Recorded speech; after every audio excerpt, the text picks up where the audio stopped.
Student, welcome back to my Prayas class. आपका Prayas class में स्वागत है। हम लोग पढ़ रहे थे स्टूडेंट बीपीएससी टीआरई 4.0 का प्रैक्टिस सेट, और इसमें जो है हम लोग सब्जेक्ट पढ़ रहे थे, वो सब्जेक्ट पढ़ रहे थे हिंदी पीजीटी पेपर 2। तो जिनका भी अभी हिंदी पीजीटी पेपर 2 का एग्ज़ाम है, उनके लिए जो है ये प्रैक्टिस सेट का क्वेश्चन इंपॉर्टेंट है। तो इस वीडियो को जो है पूरा देखिएगा। और इसमें जो है टोटल 10 सेट दिया हुआ है। जिसमें से जो है हम लोग 7 सेट जो है हम लोग पहले पढ़ चुके हैं। आज हम लोग पढ़ेंगे स्टूडेंट, वो पढ़ेंगे प्रैक्टिस सेट नंबर 8 है। और इसमें जो है एग्जाम में टोटल 150 नंबर का क्वेश्चन आता है, जिसमें से जो है 30 क्वेश्चन जो है आपका जनरल लैंग्वेज का रहेगा, और जनरल स्टडीज का जो है आपका 40 क्वेश्चन रहेगा, और जो आपका अपना सब्जेक्ट रहेगा वो जो है आपका 80 क्वेश्चन रहेगा उससे। तो जो भी स्टूडेंट इस चैनल पे नए हैं, इस चैनल को जो है ज़रूर सब्सक्राइब कीजिएगा। और आज जो है हम लोग पढ़ने वाले हैं स्टूडेंट टीआरई 1 में जो क्वेश्चन पूछा गया है हिंदी का, उसी को जो है आज हम लोग पढ़ने वाले हैं। तो आज जो है हम लोग पढ़ने वाले हैं ये क्वेश्चन है स्टूडेंट। ये क्वेश्चन जो है टीआरई 1 में जो है पूछा गया है हिंदी पीजीटी पेपर 2 में। तो इसी को जो है आज हम लोग पढ़ेंगे, और ये जो है प्रीवियस ईयर क्वेश्चन भी है। तो आज का जो है हम लोग क्वेश्चन है student question number 41। Doctor Dhirendra Verma ने वैदिक ध्वनियों की संख्या मानी है। तो डॉक्टर धीरेन्द्र वर्मा ने वैदिक ध्वनियों की संख्या जो है कितनी मानी है? तो ये माने हैं 13 स्वर और 38 व्यंजन। तो कितना माने हैं? तो 13 स्वर और 38 व्यंजन माने हैं। तो ये जो है टोटल 51 हो गया। तो ध्वनि की संख्या जो है वो 51 माने हैं। तो इसका आंसर हो जाएगा option number A. Question number 42। Khusro की रचना खालिकवारी वस्तुतः है। तो खालिकवारी क्या है? तो खालिकवारी जो है पर्यायवाची शब्दकोश है। क्या है? तो पर्यायवाची शब्दकोश है। तो ये जो है ऑप्शन में नहीं है। तो इसका आंसर हो जाएगा ऑप्शन नंबर ए, उपयुक्त में से कोई नहीं। खालिकवारी जो है अमीर खुसरो द्वारा रचित अरबी, फारसी और हिंदी का पद पर्यायवाची शब्दकोश है। और अब अमीर खुसरो का वास्तविक नाम क्या था? तो अमीर खुसरो का वास्तविक नाम था अबुल हसन। नेक्स्ट क्वेश्चन है क्वेश्चन नंबर 43। विकास की दृष्टि से प्राकृत की पूर्वकालीन अवस्था का नाम है। तो विकास की दृष्टि से प्राकृत की पूर्वकालीन अवस्था का क्या नाम है? तो इसका नाम है पाली। नेक्स्ट क्वेश्चन है क्वेश्चन नंबर 44। पश्चिमी हिंदी की 2 बोलियों का सही युग्म है। तो पश्चिमी हिंदी की 2 बोलियों का जो है सही युग्म जो है पूछा है इसमें। तो फर्स्ट ऑप्शन में दिया हुआ है कन्नौजी जो है अवधि है। नेक्स्ट है खड़ी बोली जो है बुंदेली है। नेक्स्ट है ब्रज जो है बघेली है। और फोर्थ ऑप्शन में दिया हुआ है उपयुक्त में से एक से अधिक, और फिफ्थ में दिया हुआ है उपयुक्त में से कोई नहीं। तो इसमें जो है खड़ी बोली जो है बुंदेली है, ये सही है। तो इसका आंसर हो जाएगा option number B. Question number 45। Khari बोली के लिए सुनीति कुमार चटर्जी ने क्या शब्द प्रयोग किया है? तो खड़ी बोली के लिए सुनीति कुमार चटर्जी ने जो है जनपदीय हिंदुस्तानी शब्द का प्रयोग किया है। तो इसका आंसर हो जाएगा option number A. Next question है क्वेश्चन नंबर 46। देवनागरी लिपि में आ की 12 खड़ी स्वर ध्वनियों के स्थान पर प्रयुक्त का सुझाव किसने दिया था?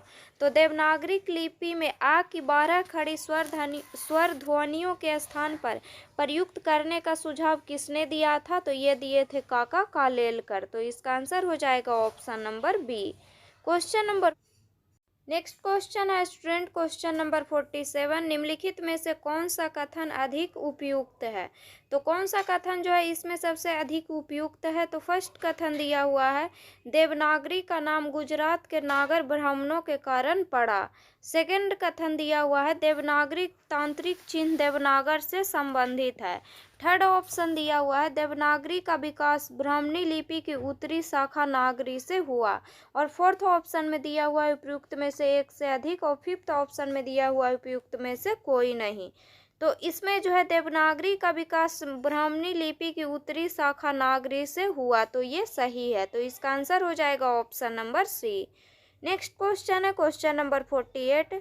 उत्तर प्रदेश सरकार द्वारा निर्मित लिपि सुधार समिति 1947 के अध्यक्ष थे। तो उत्तर प्रदेश सरकार द्वारा निर्मित लिपि सुधार समिति 1947 के अध्यक्ष कौन थे? तो ये थे आचार्य नरेंद्र देव। तो इसका आंसर हो जाएगा option number A. Question number 49। निम्न कथनों पर विचार कीजिए और नीचे दिए गए कूट से सही विकल्प चुनिए। तो फर्स्ट कथन दिया हुआ है ब्रज भाषा में गीतात्मकता स्वाभाविक रूप से आ जाती है। सेकंड कथन दिया हुआ है ब्रज भाषा में परुष वर्णों का अभाव है।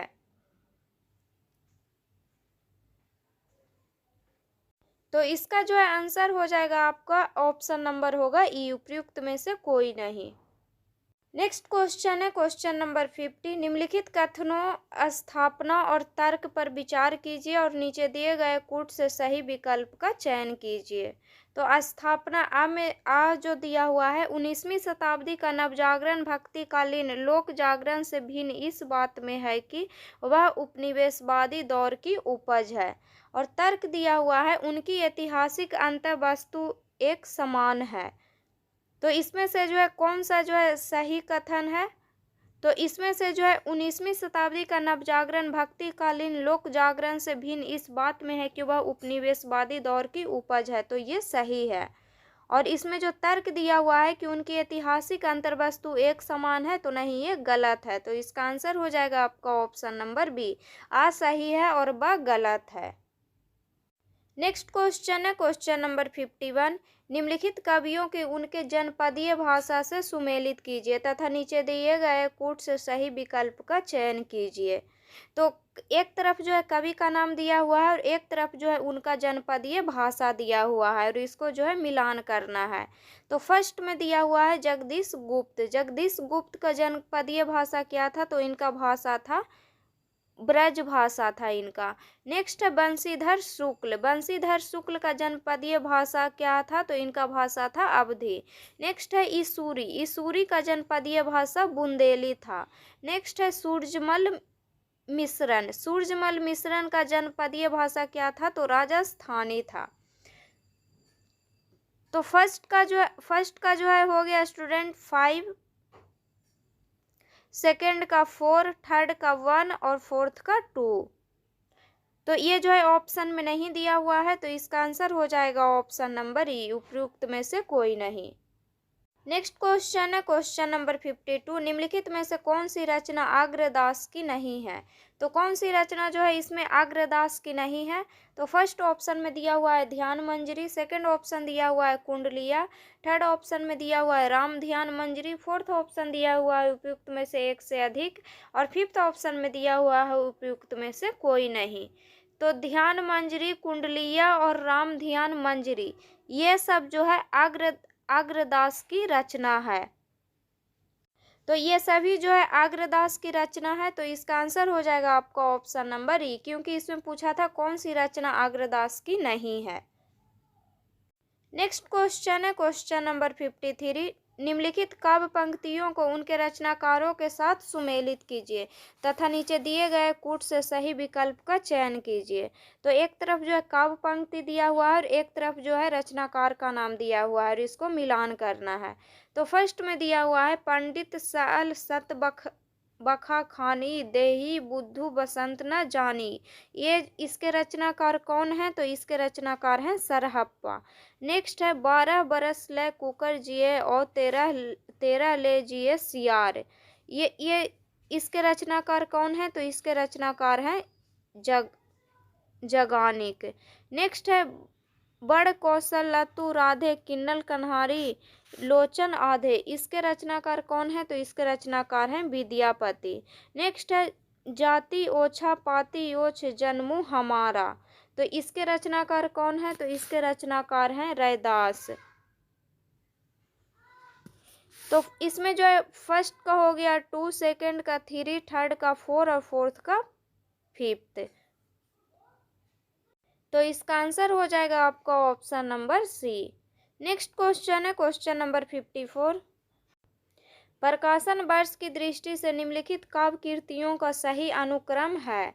तो प्रकाशन वर्ष की दृष्टि से निम्नलिखित काव्य कृतियों को सही अनुक्रम कौन है, ये जो है पूछा है इसमें। तो फर्स्ट में हो गया कुकुरमुत्ता। कुकुरमुत्ता का जो है प्रकाशित वर्ष जो है कब का है, तो कुकुरमुत्ता जो है प्रकाशित हुआ था 1941 ईस्वी में। उसके बाद विष्णुप्रिया। विष्णुप्रिया जो है प्रकाशित हुआ था 1957 ईस्वी में। नेक्स्ट है आंगन के पार द्वार। आंगन के पार द्वार जो है प्रकाशित हुआ था 1961 ईस्वी में। नेक्स्ट है चांद का मुंह टेढ़ा है। ये जो है प्रकाशित हुआ था 1964 ईस्वी में। तो इसका आंसर हो जाएगा आपका ऑप्शन नंबर बी। कुकुरमुत्ता के जो है रचनाकार कौन है, तो इसके रचनाकार हैं सूर्यकांत त्रिपाठी निराला। विष्णुप्रिया के रचनाकार कौन है, तो इसके रचनाकार है मैथिली शरण गुप्त। नेक्स्ट है आंगन के पार द्वार। तो आंगन के पार द्वार के रचनाकार कौन है, तो इसके रचनाकार हैं अज्ञेय। नेक्स्ट है चांद का मुंह टेढ़ा है। इसके रचनाकार कौन है, तो इसके रचनाकार हैं गजानन माधव मुक्ति बोध।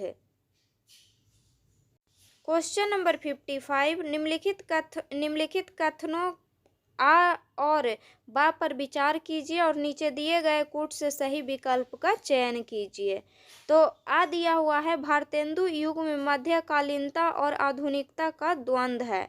नेक्स्ट तर्क दिया हुआ है इसका, क्योंकि उस समय का भारतीय समाज संक्रमण के दौर से गुजर रहा था।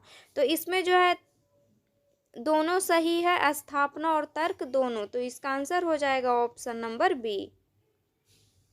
नेक्स्ट क्वेश्चन है क्वेश्चन नंबर 56, द्विवेदी युगीन कविता का मुख्य प्रवृत्तियाँ क्या है। तो द्विवेदी युगीन कविता का मुख्य प्रवृत्तियाँ क्या है, तो फर्स्ट ऑप्शन में दिया हुआ है समाज सुधार। सेकंड ऑप्शन में दिया हुआ है गीति काव्य की प्रचुरता। थर्ड ऑप्शन में दिया हुआ है स्वच्छंदता और फोर्थ ऑप्शन में दिया हुआ है इतिवृत्तात्मक।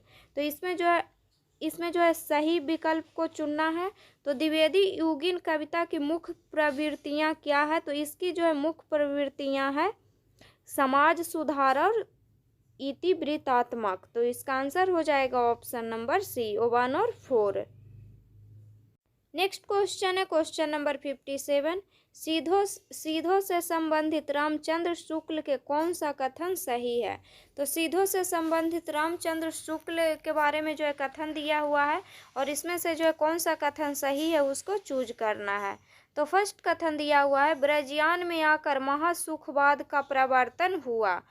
तो ये जो है सही है कि ब्रजयान में आकर जो है महासुखवाद का प्रवर्तन हुआ है।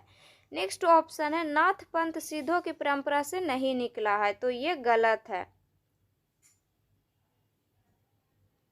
नेक्स्ट ऑप्शन है सीधों का साहित्य शुद्ध साहित्य के अंतर्गत नहीं आता है। तो ये सही है, सीधों का जो साहित्य है शुद्ध साहित्य के अंतर्गत नहीं आता है। और फोर्थ ऑप्शन में दिया हुआ है सीधों की बानियाँ सांकेतिक नहीं है। तो ये गलत है, सीधों की बानियाँ जो है सांकेतिक है। तो इसमें जो है 1 और 3 जो है सही है। तो इसका आंसर हो जाएगा option number A. Next question है क्वेश्चन नंबर 58, निम्नलिखित रचनाओं को उनके रचनाकारों के साथ सुमेलित कीजिए तथा नीचे दिए गए कूट से सही विकल्प का चयन कीजिए। तो सूची 1 में जो है रचना का नाम दिया हुआ है, सूची 2 में रचनाकार का नाम दिया हुआ है और इसको मिलान करना है। तो फर्स्ट में दिया हुआ है प्राकृत प्रकाश। प्राकृत प्रकाश के रचनाकार कौन है, तो इसके रचनाकार हैं वररुचि। नेक्स्ट है श्रावकाचार। श्रावकाचार के रचनाकार कौन है, तो इसके रचनाकार हैं देवसेन। नेक्स्ट है प्रबंध चिंतामणि। प्रबंध चिंतामणि के रचनाकार कौन है, तो इसके रचनाकार हैं जैनाचार्य मेरुतुंग। नेक्स्ट है कुमारपाल प्रतिबोध। कुमारपाल प्रतिबोध के रचनाकार कौन है, तो इसके रचनाकार हैं सोमप्रभा सूरी। तो फर्स्ट का हो गया 2, सेकंड का 1, थर्ड का 3 और फोर्थ का 5। तो ये जो है ऑप्शन में नहीं है। तो इसका आंसर हो जाएगा ऑप्शन नंबर ई, उपयुक्त में से कोई नहीं। नेक्स्ट क्वेश्चन है क्वेश्चन नंबर 59, विलक्षण बात यह है कि आधुनिक गद्य साहित्य की परंपरा का प्रवर्तन नाटक से हुआ। उपयुक्त कथन किस आलोचक का है। तो यह कथन जो है किस आलोचक का है, तो यह कथन जो है रामचंद्र शुक्ल का है। नेक्स्ट क्वेश्चन है क्वेश्चन नंबर 60, प्रकाशन वर्ष के अनुसार निम्नलिखित उपन्यासों का सही अनुक्रम क्या है। तो प्रकाशन वर्ष के अनुसार निम्नलिखित उपन्यासों का जो है सही अनुक्रम पूछा है। तो फर्स्ट में दिया हुआ है मानस का हंस। मानस का हंस जो है कब प्रकाशित हुआ था, तो ये प्रकाशित हुआ था 1972 ईस्वी में। नेक्स्ट है पीढ़ियाँ। पीढ़ियाँ जो है प्रकाशित हुआ था 1990 ईस्वी में। नेक्स्ट है खंजन नयन। खंजन नयन जो है प्रकाशित हुआ था 1981 ईस्वी में। नेक्स्ट है सुहाग के नूपुर। सुहाग के नूपुर जो है प्रकाशित हुआ था 1960 ईस्वी में। तो इसका आंसर हो जाएगा आपका ऑप्शन नंबर बी। पहले जो है प्रकाशित हुआ था सुहाग के नूपुर 1960 ईस्वी में। उसके बाद मानस का हंस 1972 ईस्वी में।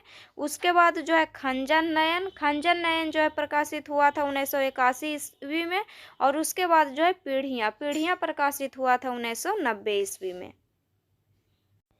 क्वेश्चन नंबर 61, नीचे दो कथन दिए गए हैं। तो कथन 1 दिया हुआ है समर्पण सगुण भक्ति का मूल है, और कथन 2 दिया हुआ है भक्ति आंदोलन एकमात्र अद्वैतवाद से प्रभावित है। तो उपयुक्त कथनों के आलोक में निम्नलिखित में से सही विकल्प का चयन कीजिए। तो इसमें जो सही है उसको चूज करना है। तो इसका आंसर हो जाएगा आपका ऑप्शन नंबर ई, उपयुक्त में से कोई नहीं। नेक्स्ट क्वेश्चन है क्वेश्चन नंबर 62, पहली ताब न अनुहरई गोरी मुहकम्मल लस अदिति पुनी उन्मय पड़ी पलियाली चंद से प्रस्तुत काव्य पंक्ति किस कवि की है। तो यह काव्य पंक्ति जो है हेमचंद्र की है।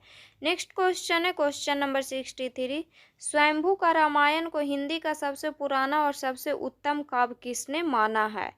तो ये माने हैं राहुल सांकृत्यानंद। तो इसका आंसर हो जाएगा option number A. Question number 64, प्रेम की पीर ही लेकर इनकी वाणी का प्रादुर्भाव हुआ। प्रेम का मार्ग का ऐसा प्रवीण और धीर पथिक तथा जवानदानी का ऐसा दाव रखने वाला ब्रज भाषा का कोई दूसरा कवि नहीं हुआ।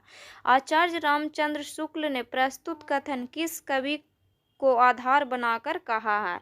तो ये जो है घनानंद को आधार बनाकर रामचंद्र शुक्ल कहे हैं। तो इसका आंसर हो जाएगा option number C. Question number 65, Pant ji ने समाजवाद के प्रति भी रुचि दिखाई है और गांधीवाद के प्रति भी। ऐसा प्रतीत होता है कि लोक व्यवस्था के रूप में तो समाजवाद की बातें उन्हें पसंद है और व्यक्तिगत साधना के लिए गांधीवाद की बातें। पंत के संबंध में यह कथन किस आलोचक का है। तो यह कथन जो है रामचंद्र शुक्ल का है। तो इसका आंसर हो जाएगा option number B. Question number 66, Bihari अकेले कवि हैं जिन्होंने ग्रामीण संस्कृति के विरुद्ध घृणा की अभिव्यक्ति की है। यह कथन किस आलोचक का है। तो यह कथन जो है बच्चन सिंह का है। तो इसका आंसर हो जाएगा option number B. Next question है क्वेश्चन नंबर 67, कठोपनिषद की यम नचिकेता कहानी पर आधारित रचना कौन सी है। तो कठोपनिषद की यम नचिकेता कहानी पर आधारित रचना है आत्मजयी। तो इसका आंसर हो जाएगा option number A. Question number 68, जन्म काल के अनुसार निम्नलिखित रचनाकारों का सही अनुक्रम है। तो कौन से रचनाकार का जो है कब जन्म हुआ है उसको जो है सही अनुक्रम में सजाना है। तो फर्स्ट में माखनलाल चतुर्वेदी का जो है जन्म हुआ है 1889 ईस्वी में। सियाराम शरण गुप्त का जो है जन्म हुआ है 1895 ईस्वी में। बालकृष्ण शर्मा नवीन का जो है जन्म हुआ है 1897 ईस्वी में। नेक्स्ट है भगवती चरण शर्मा का जो है जन्म हुआ है 1903 ईस्वी में। तो माखनलाल चतुर्वेदी का जन्म हुआ है 1889 ईस्वी में। सियाराम शरण गुप्त का जन्म हुआ है 1895 ईस्वी में। बालकृष्ण शर्मा नवीन का जन्म हुआ है 1897 ईस्वी में। और भगवती चरण वर्मा का जन्म हुआ है 1903 ईस्वी में। तो इसका आंसर हो जाएगा आपका option number B. Next question है क्वेश्चन नंबर 69। नई कहानी आग्रहों की कहानी नहीं है, प्रवृत्तियाँ की हो सकती है और उसका मूल स्रोत है जीवन का यथार्थ बोध है और इस यथार्थ को लेकर चलने वाला यह विराट मध्य और निम्न मध्य वर्ग है जो अपनी जीवन शक्ति के आज के दुर्दांत संकट को जाने अनजाने झेल रहा है। नई कहानी के संदर्भ में उपयुक्त कथन किस लेखक का है? तो यह कथन जो है इसमें जो ऑप्शन में नहीं दिया हुआ है, तो इसका आंसर हो जाएगा option number E. Next question है क्वेश्चन नंबर 70। निम्नलिखित में से कौन सी बातें केशव दास के बारे में रामचंद्र शुक्ल ने कही है? तो कौन सी बातें जो है केशव दास के बारे में रामचंद्र शुक्ल ने कही है? तो फर्स्ट ऑप्शन में है केशव को कभी हृदय नहीं मिला था। सेकंड ऑप्शन है उनमें से वह सही सहृदयता और भावुकता भी न थी जो एक कवि में होनी चाहिए। थर्ड ऑप्शन में दिया हुआ है वे संस्कृत साहित्य से सामग्री लेकर अपने पांडित्य और रचना कौशल की धाक जमाना चाहते थे। और फोर्थ ऑप्शन में दिया हुआ है अपनी रचनाओं में उन्होंने संस्कृत साहित्य की उक्तियां से परहेज किया है। तो केशव दास के बारे में रामचंद्र शुक्ल कहे हैं केशव दास को कभी हृदय नहीं मिला था, उनमें वह सहृदयता और भावुकता भी न थी जो एक कवि में होनी चाहिए, ये भी बोले थे। और वे संस्कृत साहित्य से सामग्री लेकर अपने पांडित्य और रचना कौशल की धाक जमाना चाहते थे, ये भी जो है रामचंद्र शुक्ल बोले थे। तो इसका आंसर हो जाएगा ऑप्शन नंबर ए, 1, 2 और 3। नेक्स्ट क्वेश्चन है क्वेश्चन नंबर 71। हिंदी साहित्य के इतिहास का काल विभाजन और नामकरण करते हुए ब्रज का कृष्ण काव्य नामकरण किस साहित्य इतिहासकार ने सुझाया है? तो ये सुझाए हैं जॉर्ज ग्रियर्सन। नेक्स्ट क्वेश्चन है आध्यात्मिक रंग के चश्मे आजकल बहुत सस्ते हो गए हैं, रामचंद्र शुक्ल ने यह टिप्पणी किस कवि के संदर्भ में की है? तो यह टिप्पणी जो है कवि विद्यापति के संदर्भ में जो है रामचंद्र शुक्ल किए हैं। तो विद्यापति जो है ऑप्शन में नहीं दिया हुआ है, तो इसका आंसर हो जाएगा option number E. Next question है क्वेश्चन नंबर 73। सजल नयन तन पुलक निज इष्ट देव पहिचानी परेऊ दंड जिमि धर नितल दशा न जाई बखानी। प्रस्तुत पंक्ति रामचरितमानस के किस कांड से उद्धत है? तो रामचरितमानस के किस कांड से जो है ये पद्धति है? तो ये जो है अयोध्या कांड से है, तो इसका आंसर हो जाएगा option number A. Next question है क्वेश्चन नंबर 74। जीवन मुँह चाही को निको पंक्ति में भाव है, तो पंक्ति में जो है कौन भाव है? तो इस पंक्ति में जो है कोई भाव नहीं है, तो इसका आंसर हो जाएगा ऑप्शन नंबर ई। Question number 75। कामायनी के निम्न सर्गों का सही अनुक्रम है, तो कामायनी के निम्न सर्गों का जो है इसमें सही अनुक्रम पूछा है, तो इसका आंसर हो जाएगा ऑप्शन नंबर बी, कर्म ईर्षा ईड़ा स्वपन, ये जो है कामायनी का सर्ग है। नेक्स्ट क्वेश्चन है क्वेश्चन नंबर 76। प्रसाद के नाटकों का शरीर जहाँ पूर्ण साहित्यिक है वहाँ उनका मन अनिवार्यता ऐतिहासिक है और उनकी आत्मा शुद्ध साहित्यिक। नाटककार प्रसाद के बारे में उक्त मत किसने दिया? तो ये मत जो है कौन दिए थे? तो ये मत दिए थे आचार्य नंद दुलारे वाजपेयी। Question number 77। मुक्तिबोध की प्रतिबंधित रचना का नाम उल्लेख कीजिए। तो मुक्तिबोध की प्रतिबंधित रचना का नाम उल्लेख जो है इसमें पूछा है, तो यह है भारत इतिहास और संस्कृति, ये जो है मुक्तिबोध की प्रतिबंधित रचना है, तो इसका आंसर हो जाएगा option number C. Next question है क्वेश्चन नंबर 78। भारतेंदु कृत निम्नलिखित नाटकों को उनके नाट्य रूप के साथ सुमेलित कीजिए तथा नीचे दिए गए कूट से सही विकल्प का चयन कीजिए। तो भारतेंदु कृत निम्न नाटक का नाम दिया हुआ है, तो फर्स्ट में दिया हुआ है भारत दुर्दशा। भारत दुर्दशा जो है क्या है? तो ये नाट रासक है। नेक्स्ट है श्री चंद्रावली। श्री चंद्रावली जो है नाटिका है। नेक्स्ट है विशेष्य विषमौषधम, ये क्या है? तो ये भान है। नेक्स्ट है अंधेरी नगरी। अंधेरी नगरी क्या है? तो प्रहसन है, तो इसका आंसर हो जाएगा ऑप्शन नंबर ए। फर्स्ट का हो गया 4, सेकंड का 3, थर्ड का 2 और फोर्थ का 1। नेक्स्ट क्वेश्चन है क्वेश्चन नंबर 79। निम्नलिखित रचनाकारों को उनके जन्म वर्ष के अनुसार सही अनुक्रम है। तो निम्नलिखित रचनाकार का जो है उनको जन्म वर्ष के अनुसार जो है इसको अनुक्रम में सजाना है। तो फर्स्ट में दिया हुआ है बालकृष्ण भट्ट। तो बालकृष्ण भट्ट का जो है जन्म कब हुआ है, तो इनका जन्म हुआ है 1844 ईस्वी में। नेक्स्ट है भारतेंदु हरिश्चंद्र। भारतेंदु हरिश्चंद्र का जन्म हुआ है 1850 ईस्वी में। नेक्स्ट है बद्री नारायण प्रेमघन। बद्री नारायण प्रेमघन का जन्म हुआ है 1855 ईस्वी में। नेक्स्ट है राधाचरण गोस्वामी। राधाचरण गोस्वामी का जन्म हुआ है 1859 ईस्वी में। तो इसका आंसर हो जाएगा आपका option number A. Next question है क्वेश्चन नंबर 80। निम्नलिखित उपन्यासों को पात्रों का सही मिलान कीजिए तथा नीचे दिए गए कूट से सही विकल्प का चयन कीजिए। तो उपन्यास के पात्र का जो है सही मिलान करना है। तो फर्स्ट में दिया हुआ है मैला आंचल। मैला आंचल के पात्र कौन है, तो इसके पात्र हैं हरगौरी सिंह। नेक्स्ट है नदी के दीप। नदी के दीप के पात्र हैं डॉक्टर भुवन। नेक्स्ट है गोदान। गोदान के जो है पात्र कौन है, तो इसके उपन्यास के पात्र थे अमरपाल सिंह। नेक्स्ट है झूठा सच। झूठा सच उपन्यास के जो है पात्र कौन थे, तो ये थे डॉक्टर प्राणनाथ। तो इसका आंसर हो जाएगा ऑप्शन नंबर बी। फर्स्ट का हो गया 3, सेकंड का 4, थर्ड का 1 और फोर्थ का 2। नेक्स्ट क्वेश्चन है क्वेश्चन नंबर 81। आदिकाल को आदिकाल नाम किसने दिया। तो आदिकाल को जो है आदिकाल नाम दिए थे आचार्य हजारी प्रसाद द्विवेदी। तो इसका आंसर हो जाएगा option number B. Question number 82। आशा जीवै जग मरै लोग मरै मरि जाई सोई मुवे धन संचते सो उबरे जे खाई। किस कवि की पंक्ति है।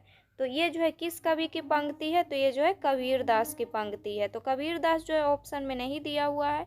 तो इसका आंसर हो जाएगा ऑप्शन नंबर ई। Question number 83। पंडित विश्वनाथ मिश्र ने उत्तर मध्यकाल को क्या नाम दिया है। तो पंडित विश्वनाथ मिश्र ने उत्तर मध्यकाल को जो है नाम दिए हैं सिंगार काल। Question number 84। फीकी पै नीकी लगै कहिए समय बिचारी सबके मन हर्षित करे जो विवाह की गारी। किस कवि की रचना है, तो ये जो है कवि वृंद की रचना है। तो इसका आंसर हो जाएगा option number B. Next question है क्वेश्चन नंबर 85। मेंड तोड़ दी किस एंकीकार की रचना है। तो ये जो है लक्ष्मी नारायण मिश्र की रचना है। तो इसका आंसर हो जाएगा option number C. Question number 86। Ramdaras Mishra का 1999 ईस्वी में प्रकाशित साक्षात्कार है। तो रामदरस मिश्र का 1999 ईस्वी में प्रकाशित साक्षात्कार क्या है, तो अंतरंग है। तो इसका आंसर हो जाएगा option number C. Question number 87।